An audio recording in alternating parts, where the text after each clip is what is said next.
All right, I'm going to chime in on my opinion about this D3 summit where there's a new all-star cheer summit for gyms that have less than 60 athletes. And I've seen a whole lot of debate about it being a varsity money grab and all kinds of things. Here's my opinion on it. A gym that has, let's say, less than 60 athletes, let's say they have 30 athletes, is for the most part, I know there's anomalies, not going to be able to compete with a D2 gym that has 125 athletes, right? Because they don't have the amount of athletes that can A, cross over and be on multiple winning summit teams like every gym does.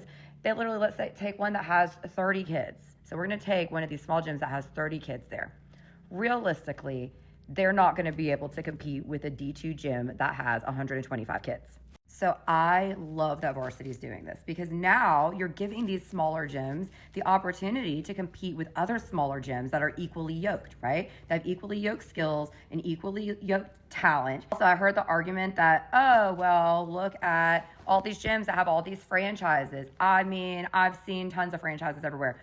And most of the time, those franchises are not equally talented as the OG gym. So just because they have the name does not mean that they're going to have the same skill and talent, especially starting out or being a smaller gym. So if that franchise gym has under 60 athletes and they're equally yoked with the other small gyms that have under 60 athletes, they can't compete with the gyms that have 125. And y'all, we need these small gyms because not every kid can commute to a fancy D1 or a fancy D2 gym. So it might be the only gym that they can dang walk to or get a car ride or get a family member to drive them to that's right down the road. Maybe these parents can't financially commit to a bigger D2 gym or a D1 gym. So this is it. This is it for these parents. They can't travel all over the place. They can only commit to these local comps and maybe splurging for a summit, right? And traveling to summit.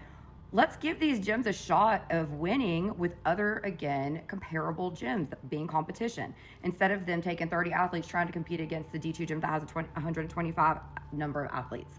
So I don't know. I like it. I think it's great. And I think it's really great for these smaller gyms.